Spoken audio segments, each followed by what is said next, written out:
Yeah, so I think the attitude is very important. So I love the attitude. I'm trying to improve this paper. So I'm trying to give helpful suggestions.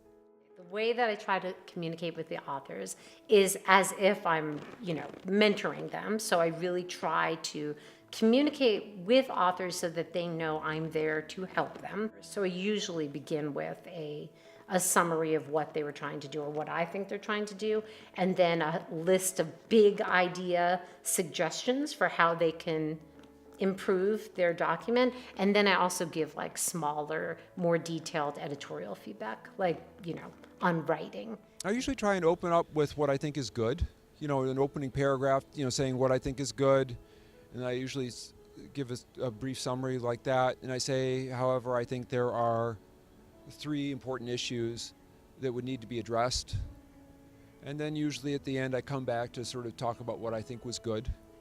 I would just point out, here are some good things, here are some things that would have to be addressed, and here are some things that I don't think can be addressed that would preclude this from being published.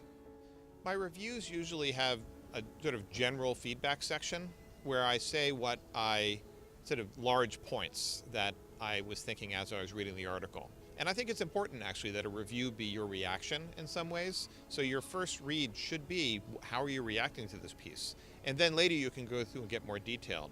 The second half of my review is often a list of bullet points of specific things that I found confusing or problematic or otherwise challenging. And if there's a revision, I'm looking to see that they have thought about these things. So if you're submitting a revised article to JLS, it's important that you write a cover letter that is detailed about how you thought about the feedback the reviewers gave you, so that when I read it again, I can quickly see what you dealt with and how you say you dealt with it.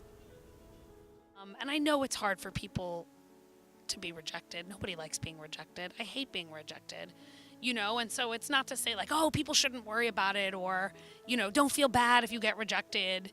But I do think, at least in my experience, most editors look at the relationship between the piece and the journal, and oftentimes rejection is about having a hard time seeing that relationship, not that the work isn't good.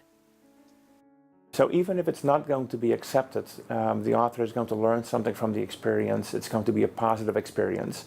Hopefully that experience is going to be so good that eventually the article gets published, but maybe not this time, maybe the next article, but at least they feel they have a positive experience with the journal.